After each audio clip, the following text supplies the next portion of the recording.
The story kicks off in a school courtyard, where a few students are strolling toward the building. Then the scene shifts to the high school cafeteria sign. Inside the dining hall where students are grabbing lunch and finding seats to eat, a boy tries to wake up his friend sleeping at the table and calls him Gavin Clark. His friend brings food, assuming Gavin must be wiped out from staying up late chatting with Xenia Scott. Right then, the hero jolted awake, dazed and unsure of his location, only to catch the scent of something delicious drifting through the air. He stares at the meal before him, looking like he's never seen rice or any other dish before. Suddenly, the guy slams the table and shouts that this is real food. His classmate is startled by his reaction and asks what he's doing. But then Gavin starts eating the food like he's never had a meal in his life. Seeing that, his friend gently told him to slow down so he wouldn't choke. While everyone else watches the strange scene unfold, one boy complains that someone stole his food. Just after he finally feels full and says he's back, the story moves on. He stares in shock, knowing that he has truly been given a second life. His friend asks if he is happy and jokes that he must have been a hungry ghost in a past life. Gavin was shocked to learn he was actually reborn as a hungry ghost. In the frozen wasteland of his past life, the protagonist had starved to death, yet his friend didn't get it and blamed Genya's breakup for his state, so the guy finally tapped his classmate on the shoulder to get his attention. Gavin is so relieved to see that Yaniel Parker is alive that he says they can start fresh and make everything right again. Yaniel gets scared and tells him to stop being weird because it's clear he's alive. Panicked, he asks his friend what day it is, and upon hearing it's August 8th, he reveals that in just 2 weeks the whole world will freeze over and temperatures will plummet to minus 50 degrees. His classmate laughs, calling the idea ridiculous because it's the middle of summer and wondering if something is wrong with him. The reincarnated guy asks for help, and Yaniel agrees to do what he can since they are friends. Gavin's face turns serious as he asks Yaniel for $1 billion, causing Yaniel to choke on his drink. His friend asks if he means it and he nods to say yes. Yaniel flatly refused, saying he couldn't even sell his own father for $1 billion. Without even pausing to think, Gavin asks his friend how much money he could get for his father, and the friend replies that the most he's willing to pay is $500 million. Yaniel roars in anger, screaming that he's the one selling his own dad, and then he glares at his friend, wondering if he's even human anymore. Right then, a redhead named Xenia passes the blonde guy who's inviting her to a private room he's booked. He stared hard at the two figures walking away down the hall. Then he tells her that after dinner they'll head to a private movie theater so he can show her something. Just then, his friend stops him in his tracks, warning that Xenia Scott is cheating on him with Zach Young, the wealthy heir to a huge family business. With that, the two of them march up to the new couple to settle the score. The girl looks shocked and blushed when she spots Gavin, and she immediately asks what he is doing there. Yaniel steps in to defend him, shouting that he worked so hard for her, only to have her cheat on him with someone else. But the young woman says she won't explain anything because things are exactly as they appear, and suddenly he flashes back to his past life with her, remembering how he took her in during the apocalypse only to be betrayed again. His friend urges him to go because she has stopped pretending, but Gavin says he isn't in a rush. Yaniel rolls her eyes and snaps at him, asking why he'd stay around when just looking at her already makes him feel like he's going to be sick. As Zach starts making fun of the guy, claiming Xenia once called him an annoying bug and that she was right, the young woman tells Gavin to stop bothering her and says she feels disgusted by him. The main character glares at her with a cold look and asks if she has finished speaking. The blonde guy keeps teasing her, but she hugs him and insists that Zach is her real soulmate. Seeing that the reincarnated guy's friend urges them to flee before they get humiliated, Gavin insists on being given just 5 more minutes. Yaniel grows frustrated, wondering why such a good friend can't see the truth. Zach laughs off the challenge and says he's ready to show what he can do in just 5 minutes. Suddenly, without even a warning, the main character hits the blonde guy hard across the face. Xenia screams Zach's name in shock over what just happened. Gavin's friend and everyone else dropped their jaws, too stunned to believe what they were seeing. Filled with anger, the guy demanded to know how he dared to hit him. Zach lunges forward screaming that he's ruining his life, but the protagonist knocks him away with a kick and tells him to leave, leaving his friend impressed and wondering if he's truly that tough. The blonde guy hits the floor, the girl sprints to help him, and Yaniel holds Gavin back. She screams at the man, telling him he's done for hurting the heir of the dragon family. Zach stands up, brags about his taekwondo belt, and refuses to believe he can't beat a punk, only to get punched by the protagonist who calls him trash, leaving his friend shocked and asking when Gavin became such a tough guy. The girl snaps, yelling at him to call himself a barbarian and warning that he'll soon regret it. She insists he kneel and beg for forgiveness, or she'll never forgive him. Without hesitation, the reincarnated guy slaps her and asks who she thinks she is. Just then, the blonde guy gets so mad he vows to crush him like an ant, But Gavin doesn't wait to finish that threat and knocks him right in the chin with a sharp hit. Next, he pulls a spray bottle from Zach's pocket and claims he always knew where he'd find it. The desperate man lunges for the bottle but fails, so the hero asks him how many girls he's hurt with it. Zach insists he knows nothing about it and wants the object back right now.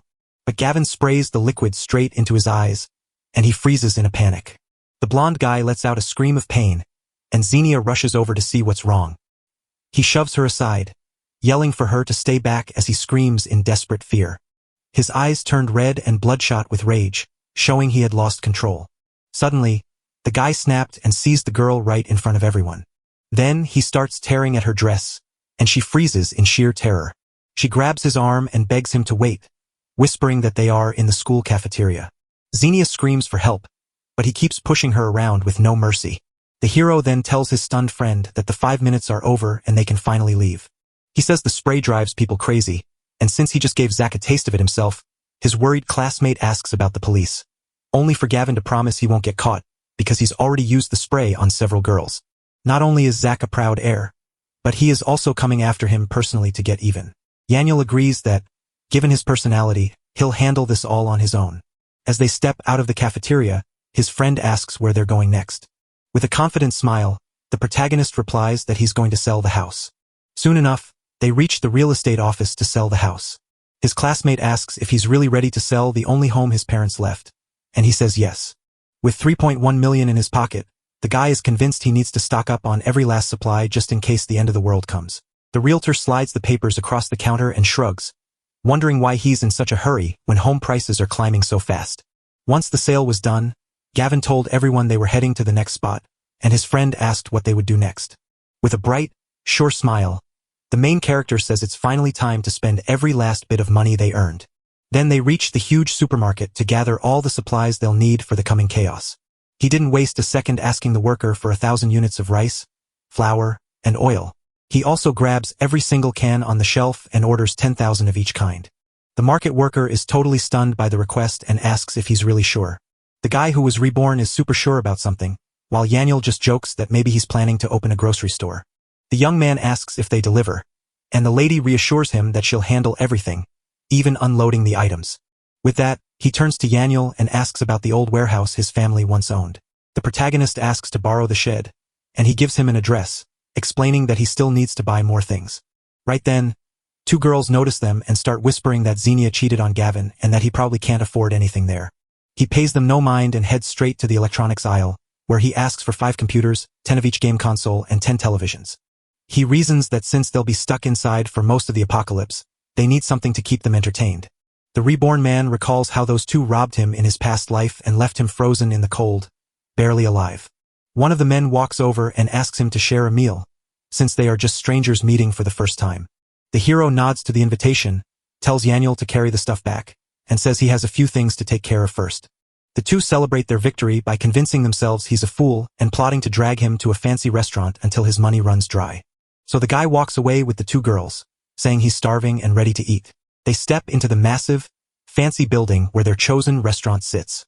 The women ask for his opinion, and he admits it looks pricey before they quickly usher him inside. Sitting at the fancy table, one girl asks about the food while the reincarnated guy looks at the menu, feigns surprise, and asks if the prices are too high. They flatly refuse and insist that if he won't order, they will take charge and order it for him. With that, one of them starts ordering the priciest things on the menu like caviar and lobster. An hour later, one lady was so full she said she hadn't felt this satisfied in ages, and after asking how his meal was, he told her it was great before stepping out for some fresh air. Instead of doing that, he heads straight to the register and orders 100 tables of the same dishes for each of the next 10 days. The attendant drops her jaw and asks if the gentleman is really sure about such a huge order. Next, the hero flashes a golden VIP card and declares that he'll pay for everything right now. He believes his past life was spent eating so many canned foods that, in 10 days, he will finally figure out how to wash the dishes. The girls mock him for being a rich fool and decide to take full advantage of him to buy some purses. At the same time, the attendant checks that the order for 100 tables is ready and asks how much the dinner will cost. The protagonist just smiled and said they could easily pay for their own meal. He is convinced he has nearly run out of cash and will soon need to borrow money, so when a woman calls from the other end, he just asks why he should pay her. The girl snaps and insists he must pay for the meal since he invited them. The The guy said they were the ones who brought him along and made all the choices themselves. The two are furious and blame him for not being a real man since he didn't pay the huge bill. He then mocked them, saying he had warned them about the price, but they still insisted on ordering the most expensive dishes. A guy at another table sneers, calling him a broke loser and saying he's an absolute embarrassment. She insults him, but he challenges her to ask the restaurant if he just ordered 100 tables of the exact same dish. She's so desperate she begs him to come back and pay for the larger bill, since he definitely has the money for it. But the protagonist hangs up the phone, declaring that he won't spoil rotten fools like them. The waiter tells him that they don't allow tabs, and the two of them suddenly realize they have no cash. Furious, one of them calls up a guy named Hunter to show Gavin who's boss. As he strolls down the street, the man is caught up in a memory of a lottery when he had in a past life. He buys a couple of tickets and waits 2 days for the answer before heading back to the warehouse to meet his friend Yaniel. His classmate gripes about being stuck eating instant noodles and working, but Gavin promises a wild night. Perched on top of the shed, Yaniel couldn't figure out why anyone would spend so much money on supplies. The protagonist tells his friend that this plan will save lives in the apocalypse and urges him to trust him. Yaniel acts like he's perfectly normal, but deep down he still can't believe what's happened. The guy smiles and tells him not to rush, because in just a few days he will believe it. Suddenly, a group of bullies appears and one of them asks if he is Gavin Clark. He nods and then asks if they are the helpers working for a man named Hunter Walsh. The bald guy in the group threatens him for messing with their boss's woman.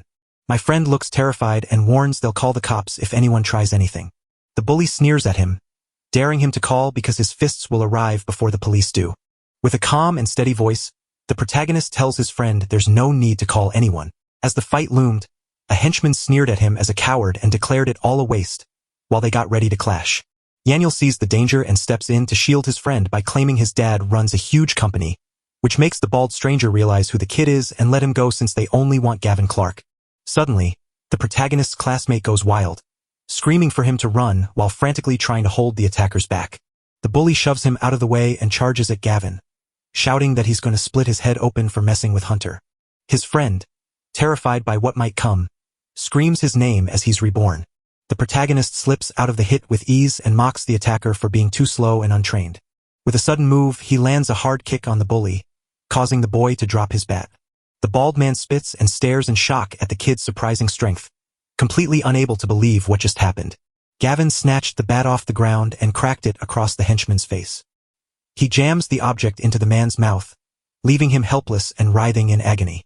The other thugs turned pale and whispered that the kid was ruthless after he broke their friend's teeth. He grins and dares them all to charge at him together. The group leader snaps, screaming at his men to charge and put an end to that punk. As the protagonist leaps into a chaotic fight against everyone at once, they grin and say that a good brawl feels like a refreshing break. Yaniel stares with his mouth wide open, trying to figure out if this is really the same Gavin he used to know. Before anyone could react, all 6 men were sprawled on the ground, and the guy asked if they were already tired before putting his bat on his shoulder to demand that each of them send him 100,000, with the leader shouting that he was being held up. Fed up with the delay, the hero delivers another hit to the man, who screams in agony. He then threatens to snap their legs if they don't pay, since they were the ones who asked for this fight. Scared to fight back, the thugs let the money move, and the guy ends up with 600,000 in his account. He tells himself he isn't being mean because the end of the world changed his mind and taught him exactly what the others are willing to do. Gavin wraps his arms around his friend and tells him he's about to show him a really awesome new spot. The view shifts to a nightclub buzzing with lights and women dancing with excitement. Yaniel is blown away by the place, calling it perfect for calming his nerves, but the protagonist ignores the praise and heads straight to the bar to deliver a message for the boss, only to see a whole line of men in suits part ways to let them through, leaving the reincarnated guy's friend jittery and asking if that's what he calls excitement. He admits his heart is pounding, but explains that this isn't the right kind of thrill. Then the guards salute Mr. Lowe as an older man approaches to ask if they are delivering goods, since he has never seen them here before. The man asks where the products are since they have none, then smirks and points to himself, saying the products are right here on us. The boss shouts his command. His armed men instantly close in, and Yaniel panics, scrambling to call on his father's name to save his own skin. He asks what's going on, and the guy who was reborn tells him that Mr. Lowe sells human body parts. My friend screams in terror at the news, but Gavin challenges him to buy our vital parts or admits he's too scared to do it. Without a second's doubt, the man agrees to hand over every part of himself for $10 million. Mr. Lowe counters with a $5 million offer, arguing that the market has taken a serious dive. The protagonist agrees to do what's asked, but only if he gets paid first and is given 3 days to turn himself in. The boss tells his men to get the servitude papers ready for them to sign. When the contract comes in, he points to his buddy and says he needs one too. Yaniel won't admit he's selling his body, but the protagonist is sure that's exactly what's happening. Then, one of the henchmen makes him sign the contract while pointing a gun at his head. The moment he stepped outside, his friend, who had promised an exciting adventure, turned on him and accused him of selling him out. The protagonist says not to worry, but Yaniel is still scared of the crime boss's power. He looks serious as he tells Mr. Lowe that he has done too many bad things and will meet his end in just 3 days. He then vows to trick Yaniel into thinking the world is ending. Soon after stepping into the fancy mansion, the realtor stops and asks if he only wants to rent. He firmly tells them that he has no interest in the other houses on the market. His friend can't figure out why they're living in a huge rented house, but the guy insists there's something special waiting inside. He remembers that back in his past life, the mansion was a safe haven stocked with supplies and a chance to survive the end of the world. Since he finally died in that spot during his last life, he chooses to start his new one right there. The realtor tells him the owner won't rent the house, but the guy offers to pay double. She tells the owner he doesn't need cash, but the hero doubles down and offers him 5 times as much. He then boosts the price to 10 times the original and offers to pay for the first month right then and there. With that, the realtor gets so pumped she vows to get him that house no matter what. After the reincarnated man agrees to let her completely renovate the house, she happily accepts, and before he leaves, he notices Xania standing with her mother, who is pushing her to seize the chance to be with Zach Young. Yaniel asks what Xania Scott is doing there, and his friend tells him that Zach Young lives in a big mansion right nearby. She spots her ex and stares at him with pure hatred. She steps up to him, telling him she's been followed again and demanding he stop right now. Then the girl's mom shames him, calling him a poor student who'll never have a chance with her daughter. The reincarnated guy calls them fools, and the older woman gets so furious she threatens to call the cops and have him kicked out of school. He laughs at her and questions how renting a house there could possibly be about the two of them. She isn't convinced he can actually pay the huge rent of $20,000 a month to live there. Just then, the realtor walked in and confirmed that the mansion was rented out for $25,000 a month. The girl's mother can't believe her eyes, thinking how strange it is that a poor kid could actually rent a place there. Xenia concludes that he did all of that just to be near her and tells him to give up. The protagonist can't believe the girl's crazy story, and his friend agrees that she's lost her mind. The older woman tells her daughter to leave because $25,000 won't impress her, but the realtor reveals the guy actually offered 10 times the annual rent, leaving both of them stunned and doubting he truly has that much money, thinking it's all a bluff. The young man beams with a proud smile as he holds up his phone, showing off the $250,000 that has just landed in his account. With a smile, the realtor slides the keys across the table and tells him the house is now his to fix up however he likes. The mom starts to doubt her first impression of the guy, but the older man insists he isn't from a rich family. Walking down the street, the guy who was reborn asked his friend if he knew the boss of the biggest renovation company in the city.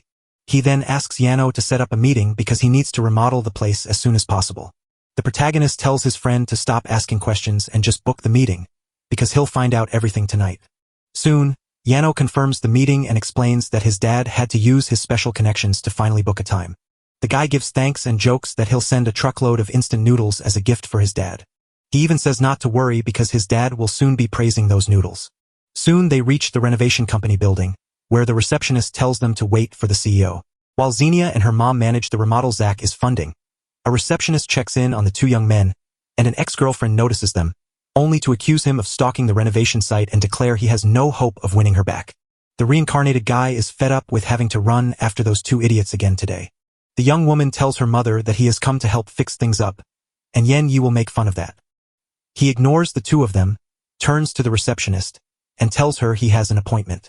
The girl's mom wonders if he's actually there to fix up the house, while Xenia says he's just acting rich.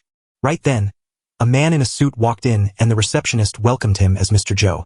The worker points to the young man and says, "That's the one you're supposed to meet," but the young woman's mom believes he came to say hello himself because of the influence Zach Young has. With that, the older woman scoffs at the reincarnated man, reminding him of the huge gap in their social status. Xenia steps forward, beams a smile at Mr. Joe, and politely introduces herself. The man looks puzzled by her sudden arrival and asks if she might have an appointment with him. She answers with total confidence that she is indeed the person he's waiting to meet. He asks if her name is Gavin Clark, but she gently corrects him, telling him her name is actually Xenia Scott. The businessman shoves her aside and tells her to get out of the way because she isn't who he's looking for. At that moment, the hero steps up and announces that he is the true Gavin Clark. Mr. Joe was so surprised at how young he looked that he invited us in for a chat, leaving the mother and daughter speechless until Xenia realized it must be a connection to the Yenyi family. Then the camera moves to the sign on the door of the renovation company manager's office. As soon as they step into the office, the man turns to his young friend and asks what he'd like to renovate. He grins with confidence and says he wants to turn a mansion inside out. The businessman stands up, claiming the task is small enough for his design director to handle alone. But the reincarnated man insists they must sit down and talk through the details together. The man apologizes and says he only takes on big projects personally, so Gavin tells him his is a huge one and Mr. Joe asks about the budget. The man claims he owns at least 30 million, and the businessman bursts out laughing, thinking that's a massive fortune. Then it hits him hard, and he's stunned by the sheer size of 30 million. In his desperation, the man asks, "Are you sure you didn't mean just 3 million? The protagonist smiles and nods, confirming that the budget is exactly 30 million. The director stepped forward to look after the guests, but the boss insisted he would handle the project himself. Mr. Shao still can't believe it and asks what he plans to do with so much money on a remodel. Then the guy slides a roll of paper across and points out that his project blueprints are right there. When he saw the sketches, the businessman dropped his jaw and wondered if he was really going to build a bunker. Gavin says he'll boost the money if everything is ready in just half a month. The man studies the clues and sees it's a war bunker made of steel plates that can run on its own. The protagonist tells him to treat it like the end of the world and hands over 20 million right away. So Mr. Shao agrees to the deal and promises to throw every resource he has at building the safe house. Outside, Yen Yil still can't believe his friend is throwing away 35 million on a rented mansion. Gavin warns his classmate that money will soon be worthless, but the student can't believe it and asks where Gavin got all that cash. He spills that he has $10 million in loans and secretly wishes the end of the world is finally here. Just then, Xenia and her mom appeared and asked how much he paid to get her notice. He gives an annoyed look and snaps that it's none of their business and that he isn't trying to get their attention. The older woman then boasts that her daughter spent $1 million just to prove what true power looks like. The reincarnated guy's friend can't hold back and blurts out that Gavin spent 35 million on his makeover. So they both start laughing hard and joke that he's just trying to show off to impress them. He then challenges the girl's mother to call him daddy if he can prove he truly spent all that money. She calls his bluff and reveals she knows he sold the house for no more than 3 million.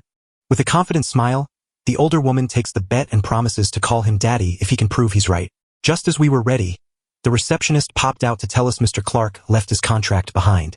The young woman's mother grabs the paper and threatens to reveal his lie to the whole crowd. But as she reads the paper, her face turns white and her jaw drops at what she sees. Xenia asked what the amount was, thinking it was just a tiny, unimportant sum. The woman, still in shock, confirms the contract really does say $35 million. She screams in terror, insisting the contract is a lie and that he could never possibly have all that money. But the employee stands up for the company and warns her that he will sue her for lying if she keeps going. The protagonist turns to the woman, flashes a sneering grin, and tells her to call him daddy. He didn't even hesitate before giving the girl's mom a hard slap that left her spinning. Yanyul cheered that the old lady got what she deserved, but the reincarnated man said it was time to go. Xenia explodes in rage, screaming that he's gone crazy and will never forgive him for insulting her mother. Later that night, the story moves to the front of the house they had rented. Once inside the house, the protagonist's friend asks why they decided to return to this place. He stared with fierce determination and declared that he was about to make him believe the end of the world was here. Yanyul stares at his friend climbing the stairs, wondering if he's really telling the truth or just gone completely crazy. Up on the roof, his classmate grumbles about the chilly air in the middle of summer and notes that they've been up there for 2 hours already. He glances at his phone, his face turning serious as he says it's almost time. Suddenly, a streak of light tore across the sky, and the protagonist stared with a serious look and declared that it had finally arrived. His friend then asks what it is and says it just looks like a shooting star. The reincarnated man says the real apocalypse is only half a month away, but he points out that strange signs are already appearing everywhere. Suddenly, Yanyul panics and screams that the shooting star is flying straight at them. The guy shows that these stars are chances to unlock special powers for anyone who manages to catch them. He recalls how, in his past life, a star crashed into the mansion and was discovered by a thief. Suddenly, the classmate yells for everyone to run before they get hit. But Gavin dashes toward the light and grins, claiming this chance is all his own. His friend screams in shock and begs him to stop before he's gone. But the protagonist ignores the warning and dives toward the bright light, leaving his friend to drop his jaw in horror, convinced their friend has been crushed by the star. Just as he'd predicted, his body grew 5 times stronger, and he decided that was plenty for the time being. With a big, confident smile and a glowing presence around him, he turns around and asks Yaniel if he believes him. His classmate freezes in shock, stammering and asking if he didn't just pass away. The reincarnated man claims he's alive with new powers and strength, but Yaniel doubts him, seeing no change and asking just how he got stronger. Without saying a word, he just puts his hand on his friend's shoulder to show him. Then he grabs him with just one hand, leaving the other man shaking with fear. He smiles victoriously and asks once more if he believes him now.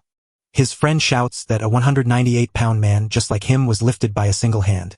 In that split second, the reborn man dangles him over the roof's edge, and Yaniel screams, asking what he's doing.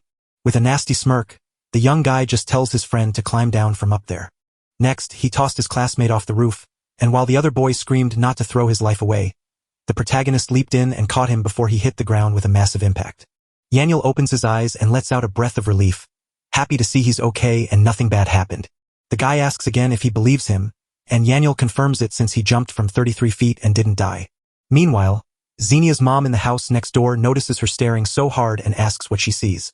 The girl claims she saw a star crash down by Gavin's house, and her mom just wishes it had actually hit him. Xenia tells her mom not to worry, because Zack is coming back soon to take his revenge on that guy.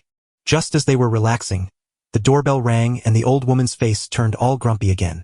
When the woman opens the door, Zack Young rushes in with a big smile, but he barely greets her before demanding to know all about her daughter.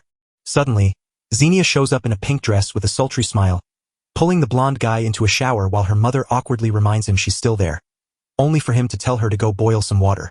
She warns him not to hurry because Gavin has already moved in next door. Zack explodes in rage, screaming that the guy hasn't even chased him yet and already has the audacity to stand in front of him. The older woman then stokes the flames by revealing that Gavin rented the house just to be near her daughter. With that, the blonde guy snatches his phone and vows he'll make the other guy regret messing with him. He a certain Baya and introduces himself as Zack Young with a look full of rage. Then the scene shifts to us standing before the glowing neon sign of Box Club. Inside the arena, a powerful man stands in the ring as the roaring crowd pushes him to keep fighting. From the other end of the phone, Zack offers $200,000 to have the fighter handle a job. Biao takes the job and promises the young master he'll be back in 2 hours. With that, he turns to his opponent, declares he's got a job to finish and tries to call it quits, but the other guy mocks him as a rookie and warns him to watch out for a beating if he thinks he's better than him. The fighter doesn't hesitate. He throws a hard punch right to the guy's face, knocking him out in an instant. The crowd gasped in shock, whispering that no rookie had ever knocked out the champion with just one punch. Back at the mansion, the hero showed us how the world would look as the Ice Age began. Yen Yu sighs at the sad fate of mankind while the reincarnated man asks what choice she has made. His friend promises to hear every word he says and do anything possible just to stay alive. With a confident grin, the guy told him to head back home and sell out his dad first. Yen Yu knows his dad will think he's crazy about the coming disaster, but he insists that in just 2 weeks, cash will be useless and only supplies will count. Next, his buddy downed his drink and declared he'd ruin his family's fortune, even if his father beats him up. Suddenly, the reborn guy's face turns serious as he realizes something is very wrong. He shushes his friend while Yen Yu panics and asks what's going on. He glanced around with a cold stare and showed that people were already crowding outside the mansion.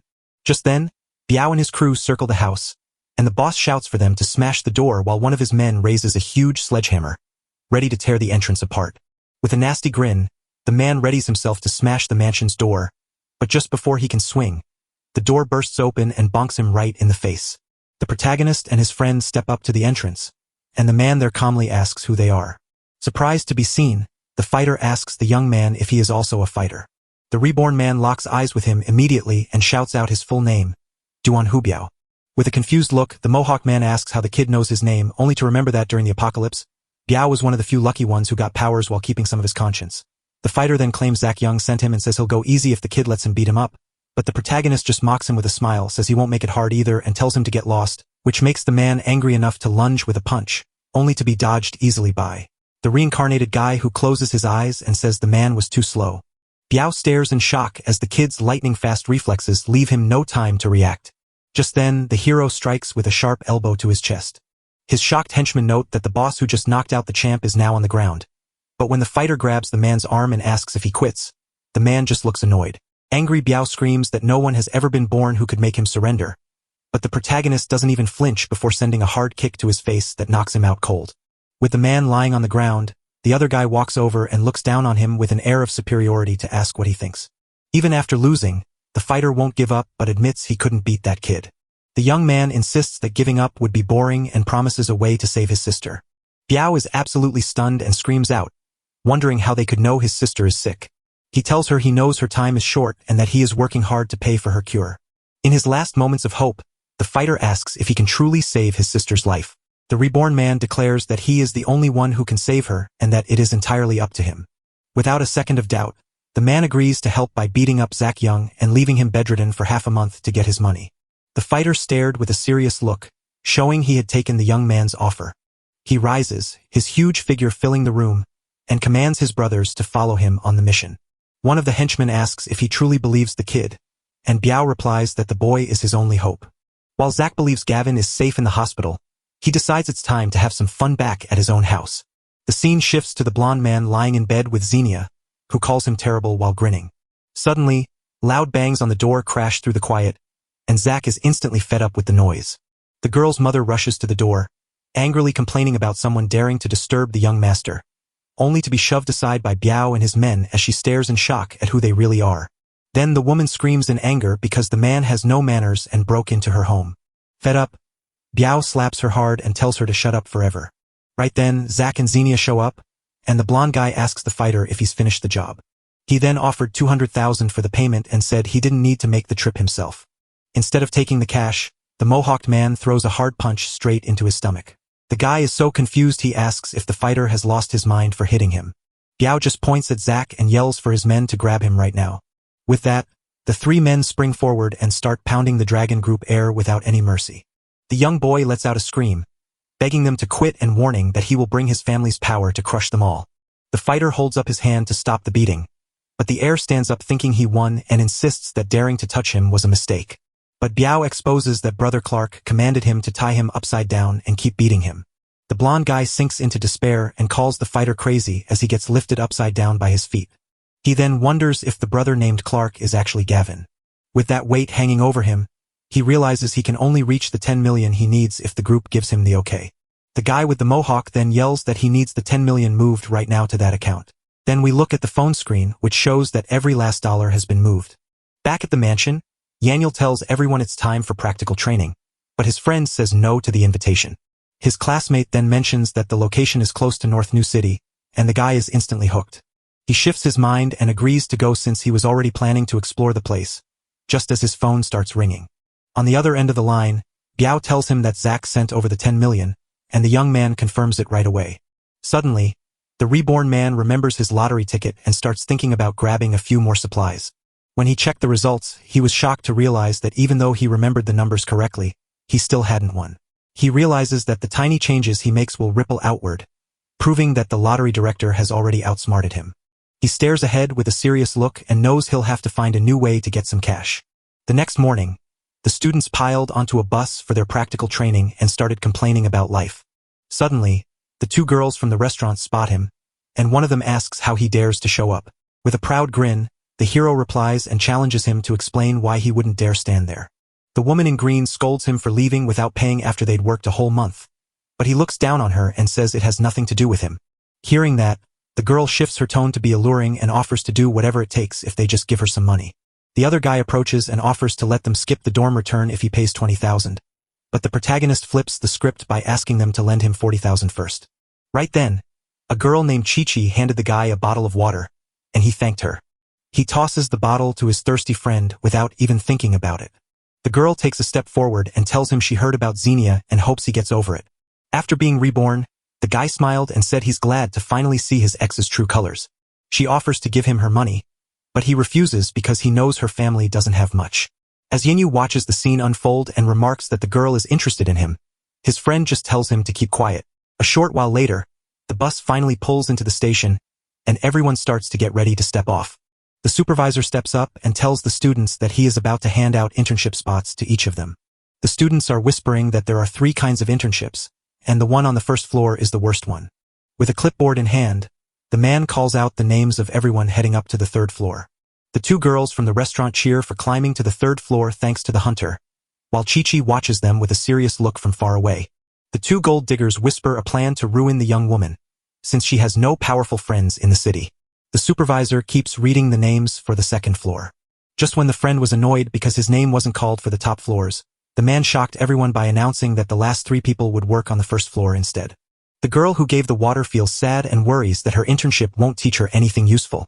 The other students burst into laughter, puzzled about how Yanyul ended up on the first floor too. The protagonist gives a sharp, ironic smile, calls the supervisor by his name, and dares to ask about his choice. The man said the school and the internship company had handled everything fairly. The reincarnated man snaps at him, calling him a liar and warning that anyone who lies to him is truly an absolute fool. The supervisor's face turns red with anger as he shouts, asking how the guy dares to talk to him like that and threatening to throw him out of school. He then defends himself by claiming Yanyul is just a rich kid, even though he's standing right there on the first floor. Yanyul gets angry and reveals that the man asked his father for money just to get him moved to the 3rd floor. The supervisor stands stunned and shouts at the protagonist's friend for being rude by speaking the truth. With a triumphant grin, Yanyul flashes his phone and reveals he has recorded the whole conversation, just as another student steps up to declare that Gavin and his friend have gone too far. Wangda shouts that they don't respect their teachers and are ungrateful.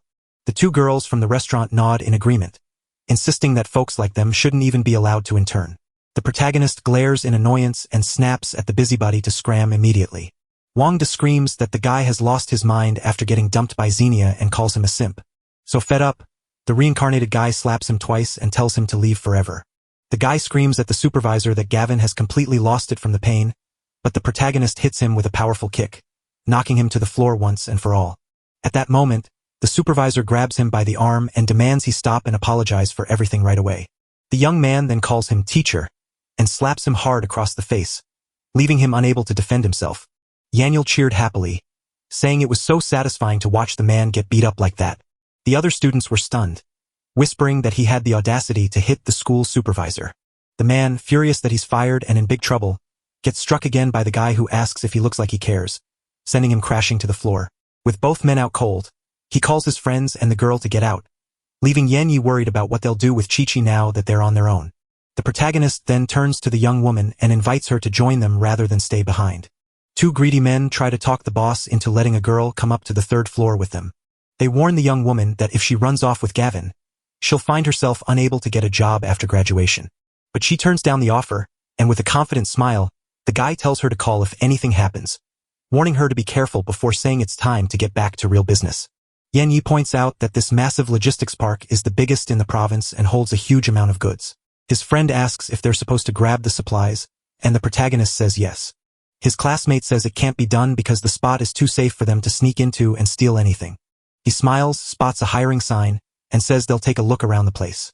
Next, he walks up with a bright smile and asks if they are hiring right now. But the recruiter sneers, turning them away because they only want to hire women. Noticing the rule that men aren't allowed inside, the protagonist's friend asks what they can do now. With a plan set, the guy tells Yanyi to go back and find Chi-Chi so she can come over, while at the internship office the girl works hard at her desk. Soon, the 2 gold diggers get a call from Hunter with a request from a man named Mr. Jiang. With a wicked grin, they step up to their classmate to check if she is what they want. They stroll up to her desk and ask with a fake smile how the work is going. The young woman beamed with excitement, saying she'd picked up lessons no school could teach and thanked them for everything. One of them sneers with a wicked grin, dismissing the act as nothing more than something classmates just do. Then she asks if the girl has ever had a boyfriend, and the shy young woman quietly says no. While the others cheered, one person beamed with excitement and offered to help her find a boyfriend. She stubbornly refuses to meet the man because she only wants to focus on her work, but the 2 persist in dragging her to a fancy office building where they introduce her to Mr. Jiang, claiming he is a kind and nice person, and even tell her she can walk away if she doesn't like him. They didn't even hesitate before shoving her into the room to meet the man who was waiting for her. Mr. Jiang grinned broadly as he told Hunter what a gem it was to find such a pure girl. Her classmate asks her to say hello to her new boyfriend, and the young woman is shocked and hurt by the betrayal. Feeling pleased, the man orders them to head to the finance department to collect 30,000 each for their work. They say goodbye and tell him to have a good time while the girl begs not to be left behind, but they ignore her and slam the door shut, leaving her alone and terrified. The man steps closer, promising more cash if she obeys him in the room, but she holds up her phone, threatening to call the cops if he won't let her go, only for the creep to laugh and say his security guards are all his friends and no one will help her. Terrified, She begs him to let her go so she can just work in peace without anything else messing it up. He then slaps her hand, sending her phone to the floor and leaving her trapped. With a wicked grin, he declares it's impossible since not a single woman has ever left his office without a scratch. Back at the logistics park, the protagonist's phone rings and he sees QQQ's name on the screen. He flashed a confident grin, picked up the phone, and asked what was wrong. On the other end of the line, the man steps on the girl's phone, smashing it into pieces.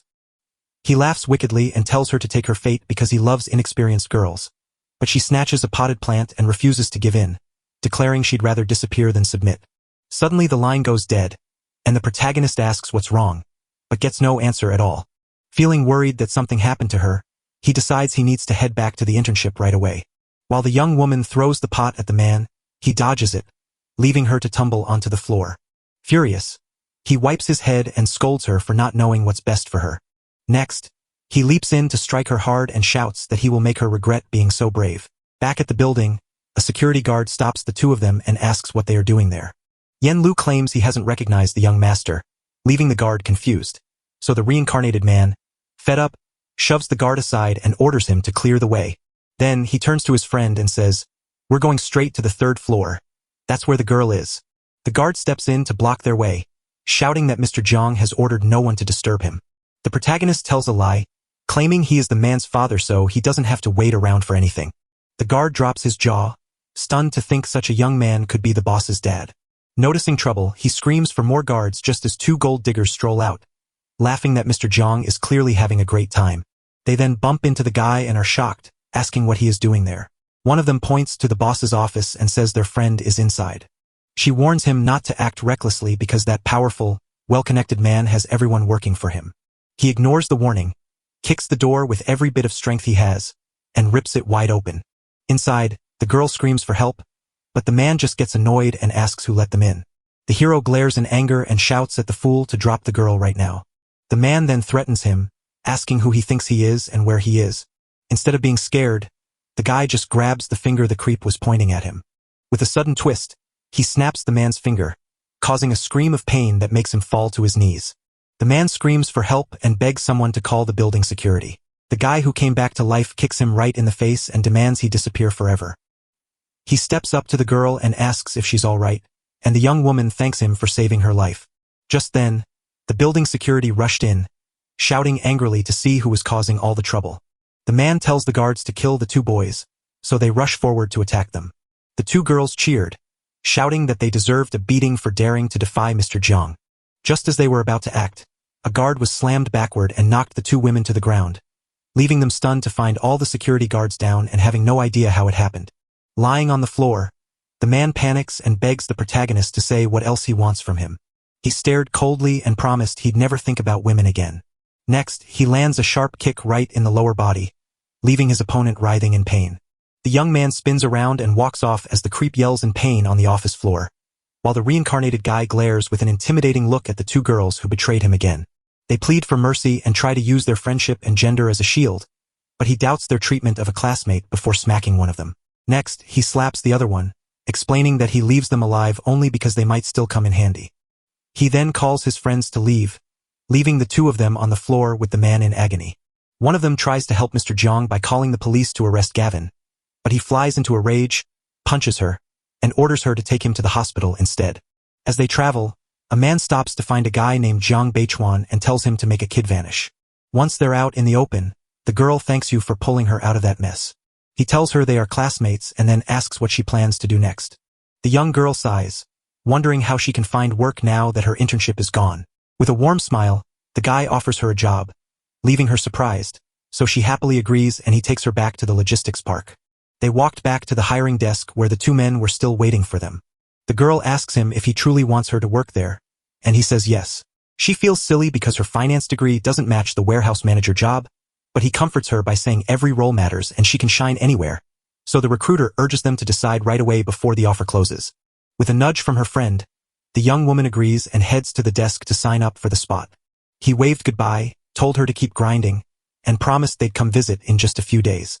Yanni teases the silly girl for choosing security work over her degree, but the protagonist smiles and says that's exactly why she got the chance, and after dropping her off safely, they head back to the mansion to get ready.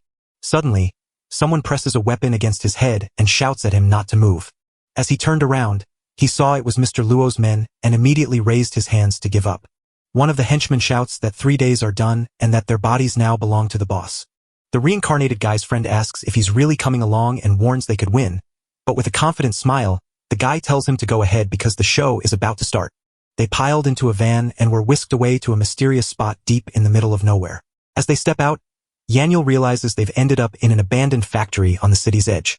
One of the men raises his weapon and shouts for them to move fast without asking any questions. But in a quick flash, the hero spots just the right moment to make his move. He spins around, grabs the weapon from the henchman, and leaves him totally surprised. Then, he blasts the other guy right on the head, and he crashes to the floor right away. Then, the young man uses the man's body to push off and get ready for the next move. The other three are shocked and aim their weapons at him in anger, but he moves faster, blasting each one down before they can even fight back, leaving his stunned classmate to drop his jaw and praise his amazing aim, while the guy silently tosses one of the weapons to his terrified friend. He remembers that, with no powers in the apocalypse, he honed his aim just to survive. Yaniel then admits he doesn't know how to use it and is scared he might hurt himself with the weapon. The protagonist asks if his friend plays shooter games, and the friend answers with pride that he's a pro. With a wry smile, the young man tells him to just pretend he's in one of his games. While in a yard packed with shipping containers, a truck gets unloaded. Yaniel is stunned to spot the name of the giant company Ziwei Biotech, and the reincarnated man whispers that this huge place is hiding secrets deeper than they look on the surface. Suddenly, 2 soldiers in uniform stepped forward and ordered the pair to say who they were. Before they could even reply, the hero fired at both of them and brought them down right on target. He snatches an ID card and realizes they work for that huge biotech company. Close by, a woman tells Mr. Lo how great the pieces he brought are. The man beams with a happy smile, saying it is an honor to work together and that 2 more pieces will be coming soon. Just then, he sees 2 young men walking toward him and realizes they are the kids from the club. The crime boss then brings Miss Pei in as the final 2 survivors of the set, but the corporate woman is confused when she sees the 2 boys holding guns, and before he can explain, the reincarnated man points his weapon at him, leaving him stunned. Without a second's thought, the hero fires at the man, his eyes locked in a serious, determined stare. When a sharp blow to the leg makes Mr. Lo scream and order his men to grab the kids, the young man is faster, quickly taking down all the attackers with perfect aim. The executive is stunned by her incredible aim, yet she orders her men to charge without delay. He tells his friend to hide, then leaps over a container to make sure everyone is safe. He keeps shooting with perfect aim, taking out more henchmen who try to get close to them. The crime boss rages, screaming that they don't want the organs and ordering them to be crushed. Holding both tools, the reincarnated man fires his shots without missing a single one, knocking out every last man in his path. He walks up to the woman, calls out her name, and leaves her shocked and terrified. With a sneer, the protagonist challenges her by saying if she really wants to, she can call him daddy. The boss is so mad at the kid's bad behavior that he orders the boy to stop playing around. He shoots her in the leg, sending her screaming to the ground before she threatens him by revealing she works for Ziwei Biotech and will make him pay. The young man, completely unbothered, shoots at her other leg and leaves her totally stuck in place. He stared at her with a cold expression and said he didn't care about her useless threats at all. The woman, too scared to die, begs for mercy and confesses that Mr. Lo supplies them with human body parts. The reincarnated guy looks dead serious and asks what weird experiments they are running. She tells him they study how people change and how to stop deadly viruses, then offers to show him their secret labs. The guy finally figures everything out and realizes the mantis god of war was built from human test subjects. The executive is stunned, wondering how anyone could know about such a top-secret project. As soon as Yaniel pulls open a crate, he lets out a terrified scream because inside, he finds piles of human remains. The woman then tries to team up with the young man by offering him a powerful, wealthy job at her company. The hero presses his weapon against her chest and says he won't take her offer, so she pleads for her life and claims she can still help him, but he smiles with irony and asks how she could possibly be useful now. In a last-ditch effort, she boasts about her skills and stares at him with fear, but he loses his patience and just brings her to the ground, leaving her lying there still. He sneers at her, laughing that she's not even strong enough to stop a bullet. Then he snatches an access card and cheers with joy at finding the way into the headquarters. But 3 days later, Mr. Jiang is back in his office, screaming in anger after hearing about the mess at the company. Fuming, he insists that, as an investor, he wasn't told about what was going on. Suddenly, a big, strong man steps into the office and says his name is Hunter. The boss then hires him to get revenge on a punk named Gavin who had humiliated him. Hunter vows to take the man's hands soon. While back at the mansion, the hero learns that the walls have been made stronger. Mr. Zhao learns the interior remodel will be done in a week, but an older woman named Aunt Lu from the neighborhood committee suddenly steps up to invite him into a chat group so they can talk more easily. Once she joins the group and asks for the leftover cardboard boxes from the remodel, he says no. The guy says it's not a good time, but she insists on going inside to grab the boxes. He insists it's not convenient and urges her to keep the construction moving without delay. Even so, she insists, and the young man agrees to bring the boxes over in a week just to get her off his back. But the woman says no, insisting she needs the boxes right now because she's afraid he might sell them. The reincarnated man, fed up with her never-ending pestering, snaps and orders her to just get lost. She gets angry and shouts that he's been cursing at her for no reason right in the middle of the street. He then threatens her, saying she'd better leave or he'll find a way to make her disappear on his own. She walks away muttering about how disrespectful he's been and vowing that he'll soon pay the price. In a different spot, Zack dangles 500,000 right in front of a bunch of huge men. Their boss, the one-eyed dragon, tells them that serving him is their only job. The blonde guy then orders them to make Gavin vanish without a single trace. The guy with the missing eye promises he's a pro killer and says the kid will be gone by tonight. Zack nods in approval as the men head out to start their mission. With a wicked grin, he thinks the hero has no clue how powerful he really is. Then the scene shifts to the grand entrance of a fancy hotel where someone asks him if he is truly certain.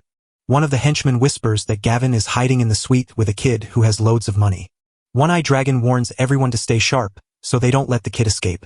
As soon as he steps into the room, the reborn guy throws himself onto the sofa and decides everything is finally going exactly as planned. He then realizes that in just 3 days the most crucial part of the plan will start, and everything will depend on whether it succeeds. Suddenly, the guy's face goes serious as he catches a strange noise drifting in from outside.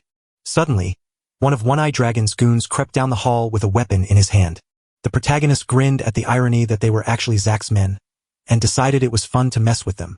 Pushing through the door, he hears a new group has arrived, revealing that more than just one team of killers is out there. On the other side, Hunter warns his henchmen not to be careless because Gavin already defeated one group and stole their cash. But the man shows his weapon and says with a smile that this time they are very well prepared for the mission. The boss then orders his men to finish the fight, cut off the guy's ear, and hand it to Mr. Jiang. Thinking ahead, the young man flips the switch to darken the room, declares that the night is alive with energy, and announces he's ready to have some fun. Seeing the lights flicker out, Zack's team thinks the kid is asleep and orders them to break in. Just as Hunter's team shouts orders to charge forward into the shadowy hallway, they step right into the trap, unaware that they aren't alone. The one-eyed dragon feels someone coming right now and yells at his men to stop right away. He then aims his weapon and orders the man standing before them not to move a single inch. Hunter stares right back with a sneer, telling them they're the ones who can't move from that spot. The man with the eye patch gets mad and yells at the punk for being so bold. The other henchman laughs and claims the script must be wrong, insisting that those words belong to him. Furious, One-Eyed Dragon roars that the kid is beaten and has no chance of getting away. Hunter, fed up with the punk's arrogance, orders his men to charge. Hearing this, the other boss also flies into a rage and screams at his men to kill them all right now. Suddenly, the two groups open fire on each other in the dark hotel hallway. The henchman with the patch over his eye screams that the kid is getting help and tells everyone to reach for their weapons. Meanwhile, Hunter's team warns him about the overwhelming force coming, and his boss shouts for everyone to open fire. Meanwhile, Gavin just watches the two groups of fools clashing with a smile on his face. After the shooting stops, One-Eyed Dragon leans against the wall and claims he finally took them out, while Hunter, who fell to the floor, gets up and asks why One-Eyed Dragon is there. Hunter asks the exact same thing, declaring that he is there to eliminate the punk Gavin Clark. The man with the eye patch just realized they'd been tricked and the kid was probably gone. 3 days later, Yenyu walks up to his buddy, hands him something, and the guy asks what it is. He claims the supervisor used his friends to kick him out, but Gavin doesn't care about a diploma when the world is ending.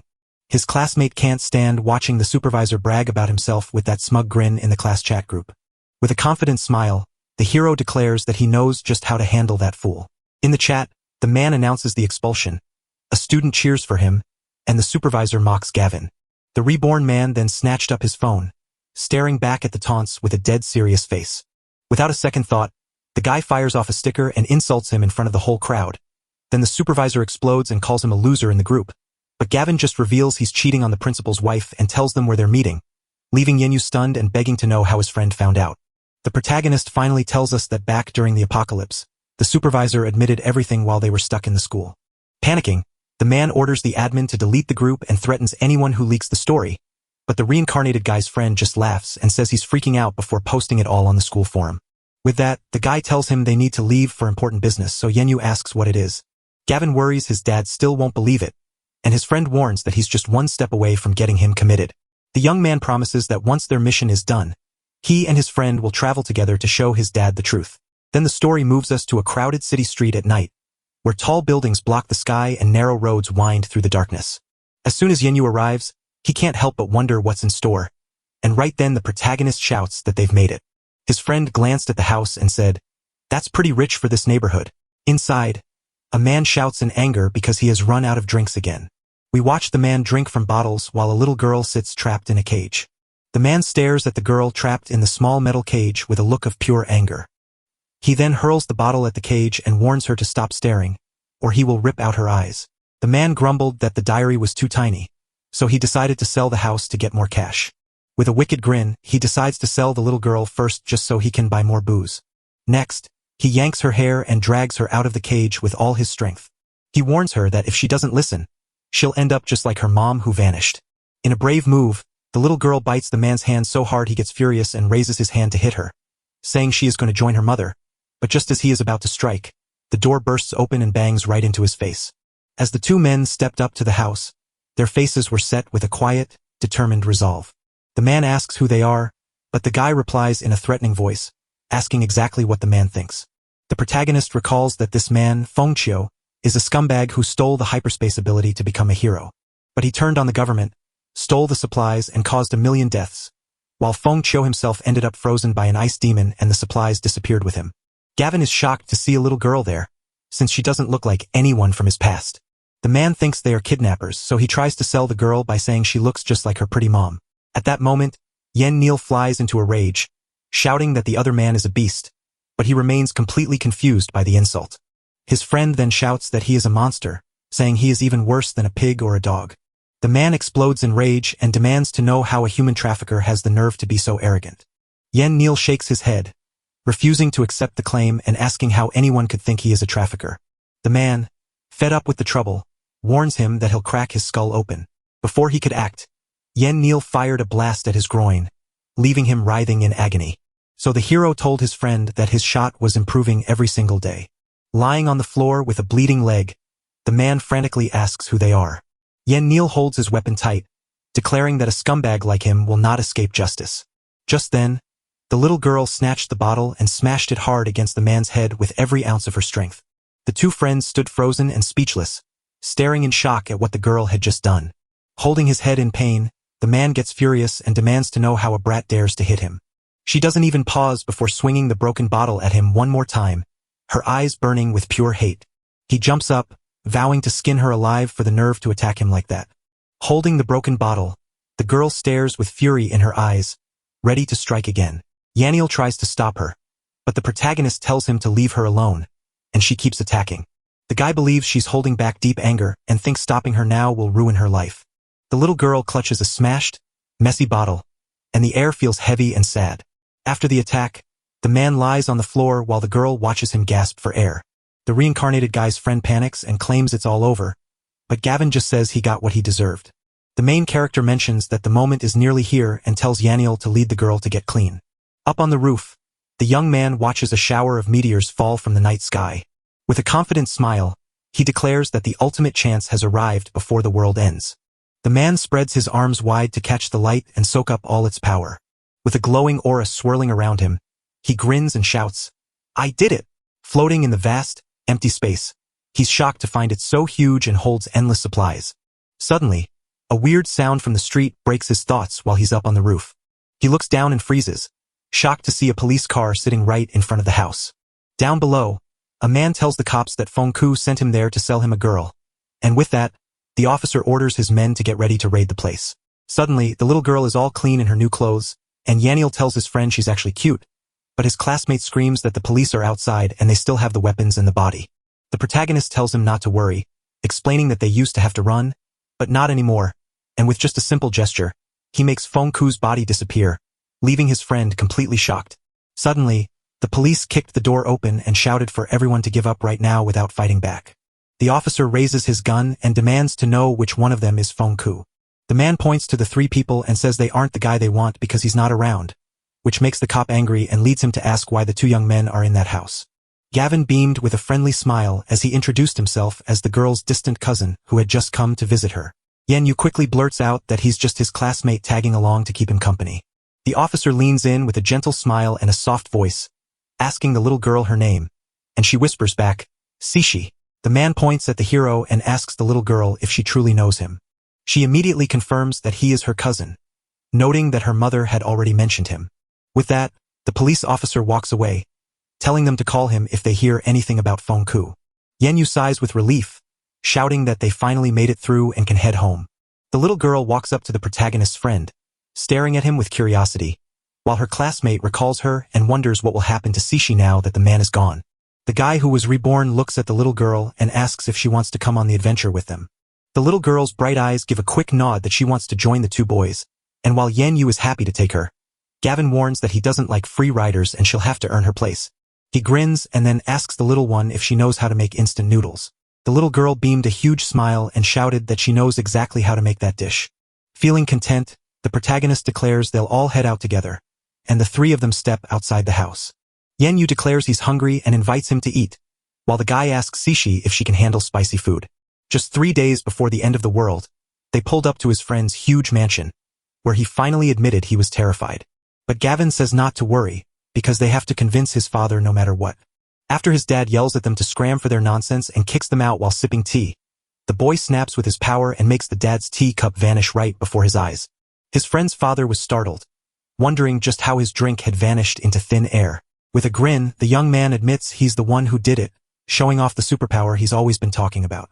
But the older man just thinks they're magic tricks and isn't fooled by a kid. Without uttering a single word, the guy makes the sofa the man is sitting on vanish. Right then, the furniture just disappears in a flash and his dad takes a hard tumble onto the living room floor. The man who came back to life then asked Mr. Parker if he finally believed him. But the man refuses to believe it, claiming they are too naive to trick him with illusions. The protagonist plants his hand on the ground, bracing himself to unleash his power on a huge scale. Right then, his friend's dad topples down once more and lies spread out on the floor, completely confused about what just took place. Then he dares him to make everything in the room vanish, because only after that will he finally believe. Suddenly, everyone else vanishes and you are left alone in the room with just the three of you. The man stares in shock as he sees everything lost, and Gavin asks if he finally believes it. Mr. Parker didn't hesitate before giving his son a hard slap across the face. Yanu stands frozen, unable to speak, and turns to his dad to ask why he hit him so hard. The man screams that it's all real and he truly believes the story, realizing there are just 2 days left before the ice apocalypse hits. The phone screen glowed with a message confirming that 760 million had been sent. Yanu shouts with joy that his dad just moved over 700 million into the account. The guy suggests they split up so he can grab some cold weather gear and weapons for the shelter while the other guy does something else.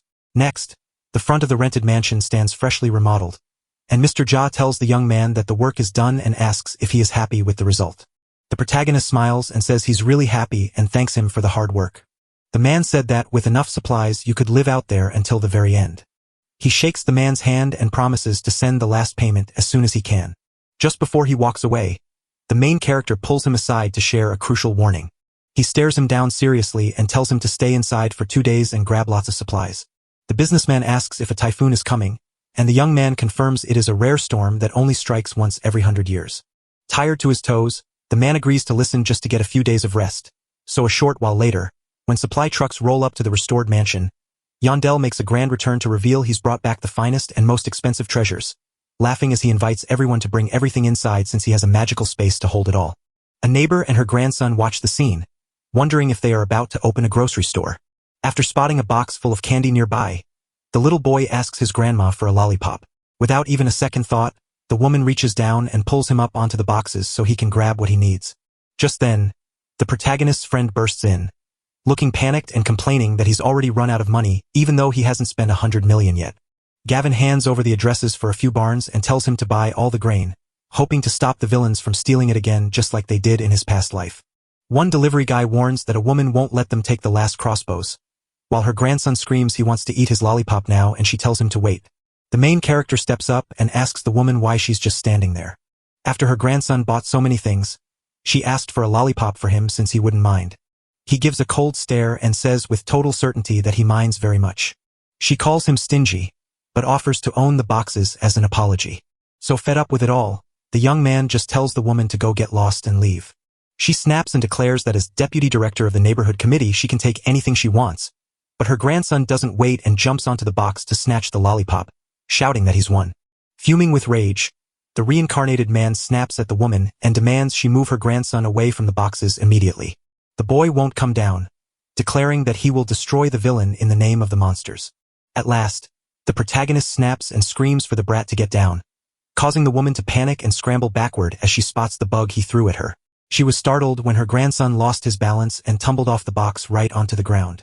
But unluckily, some loose crossbow bolts lying around managed to find him and hit him right in the middle. The little boy then starts screaming in terrible pain as arrows tear through his body. The grandmother lifts him up while the grandson yells that it hurts so much, and the protagonist watches. He grinned with pure satisfaction, knowing the spoiled kid had finally gotten what was coming to him. Then she threatens him, vowing he will pay for hurting her grandson and that she will be back.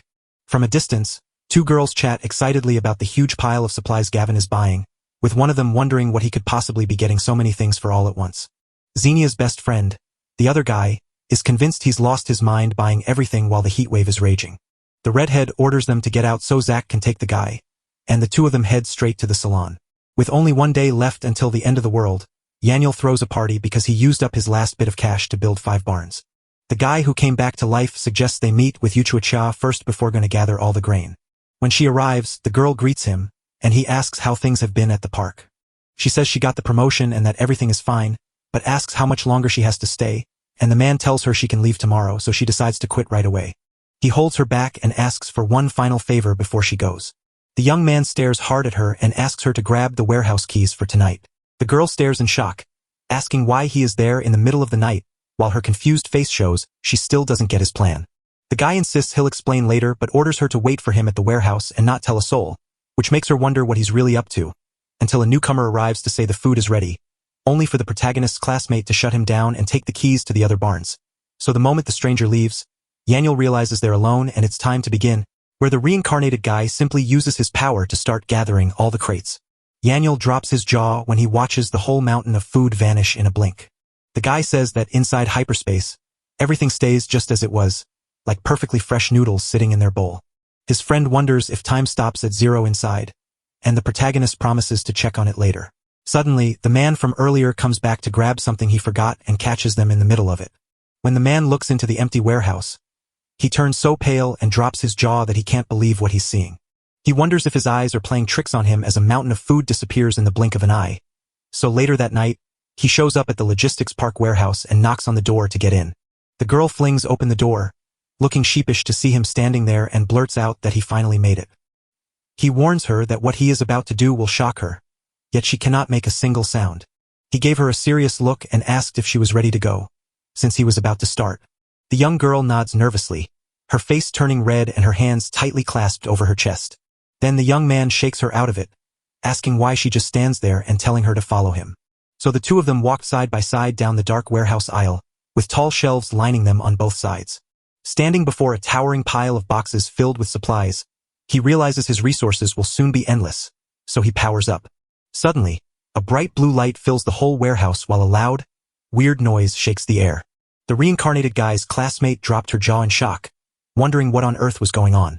Shocked, she asks how the goods disappeared and if perhaps he took them. He says they must grab the goods from the other sheds first, and later he'll explain, but inside the security room, the young woman is confused and asking what they are doing there. With a single move of his power, the hero snuffed out every security camera in the building. He smiles, invites her to leave, and promises to explain everything once they are back. Back at the mansion, the front of the house glowed brightly against the dark night. In the living room, little Sishi pours tea for the young woman, who gratefully thanks the sweet girl for her kindness.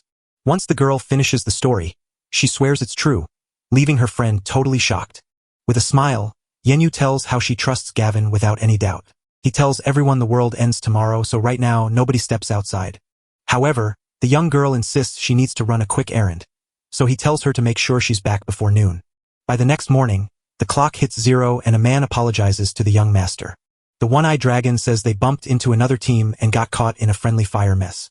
Angry Zack shouts that his patience has run out on all that trash, so he decides to go on the mission himself and tells his men to follow him. Next, we see QQQ filling bowls with food for stray dogs and cats, telling them the world is ending before she says her goodbyes and wishes they could meet again, while a henchman watches from afar and complains that Gavin is still in the neighborhood, making their plan much harder to pull off. The blonde guy then tells his men to grab the girl so they can force the hero to reveal his face. Yaniel is stunned by the news coming through on the other end of the line. He then warns his friend that Zack has grabbed Chue Kiki and is demanding he come alone. He glares with pure anger, declaring that the fool is begging to be destroyed and will never see the world end. As soon as he got there, the hare called him an idiot for daring to show up. Fed up with the delay, the reincarnated hero snaps and orders him to stop stalling and let the girl go first. With that, the blonde guy's henchman shoved her forward and told her to get out of there. The girl runs to her friend with a relieved look and shouts his name, but Zack sneers that he's being naive and shoots at him with a wicked grin. Watching the scene unfold, his classmate freezes in pure terror, convinced that something terrible is about to happen. With a quick twist, the young boy dodges and hits the floor right next to the girl. The dragon-haired group is stunned as they wonder how he managed to dodge the bullet. The guy asks if she is okay, but the young woman warns him that they have weapons and tells him to run. He smiles confidently to calm her down, promising to take care of everything so she doesn't have to worry. The protagonist glares at Zack and admits he could have let him live longer, but now he has to make the end come faster. The blonde guy then tells his men to keep him in pain for a while, making sure he doesn't get off easy. One of the henchmen steps forward to reassure the young master that he'll take care of everything, but the reincarnated kid instantly knocks him out with a sharp hit to the face and asks if he was looking for his ending, leaving the other henchman shocked and wondering how such a small kid could be so powerful. With that, the other men rush forward to take on the knife-wielding man, driven by a desperate need for revenge. The hero ducks the hit with no trouble and readies a sharp strike right back. He grabs the man's arm and pins him down using a martial arts move. Next, the young man snaps the henchman's arm, kicks him hard, and knocks the other two down with quick strikes, leaving the woman staring in shock at how powerful and skilled Gavin really is. The blonde guy is just as shocked, but the henchman yells that they still have their weapons and can use them. The one-eyed dragon challenges the guy to dodge the incoming shot while pointing his weapon right at him. But before he could pull the trigger, a bullet struck him in the chest, sending him to the ground in a daze, unable to figure out what had just happened. With a funny grin, the hero shows he has a weapon and was ready all along. Desperate, the hare kicks the fallen henchman's body and screams that this just couldn't be happening. The girl stares in shock at her friend just killing someone right in front of them, and seeing that, her hare panics and sprints away in a desperate attempt to escape. But before he could get far, the protagonist fires a shot at his leg, sending him crashing to the ground instantly. With his gun still smoking, the man steps forward and asks the blonde if he really thought he could get away. As he fell, the hare begged to use the dragon group's name to save himself, but the young man didn't care. Without even a second's pause, he shoots at the fool's other leg, leaving him unable to move at all. With a cold stare, the reincarnated guy simply says he just pulled off the impossible. With no other choice, a desperate Zack gives up and agrees to pay whatever price is demanded. With a wry smile, the protagonist then asks for the sum of 1 trillion. The heir of the dragon group stands frozen, unable to speak at the sheer madness of the demand. He snaps and shouts that he wanted a real price, not a joke, because no one could ever come up with 1 trillion. So fed up, the guy kicks him and vows to teach him a lesson for acting tough. The blonde guy starts begging for his life and asks Master Gavin to stop hitting him. But the protagonist yells at him, calling him a coward and shouting that he warned him he'd end him today. Just as things get serious, a police car screeches to a halt and yells for everyone to freeze, but the blonde guy just laughs and admits he called them beforehand, while Zack gloatingly warns him that he's stuck in prison for the rest of his life. Without even flinching, the man who came back from the dead delivers a sharp kick right to his opponent's weakest spot. The heir screams in agony, crying out that his joy is finally gone because of his own cruel hand. The officer ordered him to drop his gun, but the man refused, saying it would be too easy. The young man grinned and said he would never let them catch him. The officers stepped forward to cuff him as he lifted his hands to surrender. Grinning broadly, the hero begins counting down 3 seconds. Then he declares that time is over, and right after, something starts drifting down from the sky. The officers stare up in shock as the falling stuff turns out to be snow, sparking questions about why it's snowing in the middle of summer before the whole city gets covered in a thick white layer. The officers start shivering and grumbling that the cold air is dropping fast. One of the injured thugs screams for help as his wounds freeze up fast. Then the police chief tells his team to rush into the blizzard and rescue the injured people. The girl whispered that the cold had plummeted to -30 degrees, meaning the apocalypse had finally arrived. Suddenly, the officer pointed his gun at the guy who had come back to life and shouted, "Don't move an inch!" He tells the guard to drop the weapon before his hand freezes from holding the cold metal. Just like the cop shouted, his hand was so frozen he couldn't feel it and had to let go. With that, the protagonist walks up to the blonde guy and asks what he thinks, since he'd promised he'd never get caught. The heir begged for help, shivering so hard he was terrified his legs would freeze solid. The reincarnated guy doesn't care about the blonde guy's sadness, so he turns around and tells him to get used to the apocalypse while people on the street shiver in the cold and call it a natural disaster. The young woman is stunned because every word he said has come true, and he warns her that it's only just getting started. His classmate, looking worried, asks how long this icy age will last. With a grave expression and his mouth slightly agape, the protagonist just admits he has no idea. But he remembers that in his past life, the world ended a year ago with no hope in sight before he left. Now that the biting cold has arrived, people are rushing into clothing stores to grab any warm clothes they can find, terrified they won't survive the freezing weather. The young girl fears the world is falling apart, and the man warns that we are losing our humanity. Suddenly, two men holding sharp knives step up and surround them, shouting to stop and demand every piece of clothing they wear. With a cold stare, the protagonist simply tells the two to get lost, begging to meet their end. The thug snaps at his own arrogance, and his partner screams to attack him with everything they have. With a quick twist, the reborn man stops one of them and lands a sharp hit on him. Next, he grabs a weapon and points it at the other thug's head, who is shaking with fear. Pointing the weapon at the man's face, the young man sneers and asks if he's being arrogant, only for the terrified thug to stammer that he isn't, claiming that having a weapon in hand makes the boss seem so humble. Then the scene shifts to show the mansion now buried in snow on every side. Inside the cozy house, Yaniel cheers that while snow falls outside, they are enjoying hot pot, which is the perfect life. Sitting at the table, the protagonist warns that from now on, no one is allowed to just walk in and open the door. The TV news told everyone to stay safe and keep calm as the cold wave hit. Then, he grabs his phone, smiles, and sees that the neighborhood chat group is buzzing with activity. One neighbor is baffled by the sudden storm. Another gasps at the need for summer blankets. A psychic claims he saw this disaster coming, and a lawyer screams that everyone must grab supplies right now. Aunt Lou scolds them, urging them to trust the government that the blizzard will soon pass, and warning them not to hoard supplies. After reading the woman's message, the guy who was reborn just gave a mocking grin and kept going through the texts. Then the guy jumps into the chat, telling everyone to grab as many supplies as they can get their hands on. At this, the woman snaps and calls him a child, insisting the blizzard will pass soon, while he thinks she's a fool until 3 days later, when the temperature outside plunges to a freezing -60 degrees. The young woman sighs that the world ended too fast, leaving many without food to eat. Holding his phone, the protagonist just watches the two of them talk with a smile on his face. In the neighbor group, people are all complaining about how cold it is, so the woman decides to check everyone's supplies, and right then the big mansion's doorbell rings, making the young man pause to wonder who could be out there. Outside, Aunt Lou and her henchmen claim the committee has arrived to bring a little warmth. With an ironic smile, the reincarnated man replies that he doesn't need it since it is cozy and warm inside. She introduces herself and orders him to open the door, but he stubbornly refuses because it is freezing cold outside. Furious, the woman screams that she knows he lives there, blames him for disobeying the group, and commands him to open the door. He sneers and asks how he would ever dare go against such a powerful group. He then says he isn't defying the organization, just the woman herself, whom he calls an idiot. The woman explodes in rage, screaming that the punk is driving her absolutely crazy with all this. She tells her men to check the other houses since she needs to gather supplies for her grandson. The reincarnated man thinks that in just 3 days, the darkness of human nature has already started to show itself to everyone. Then the scene shifts to the other mansion in the neighborhood, which is now completely covered in snow. Inside, Xenia's mom worries that their food won't last 3 days, and Xenia tells her that Zack can't come.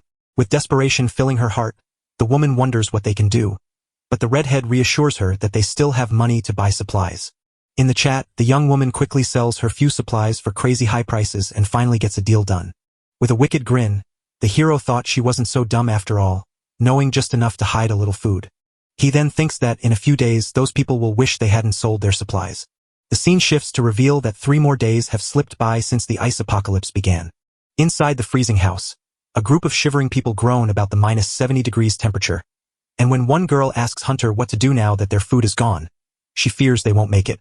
Angry, he jumps up, declaring they won't just sit still but will go out to grab supplies, only for one of his men to spot the protagonist's name in the chat and wonder if it's the same guy they've been hunting.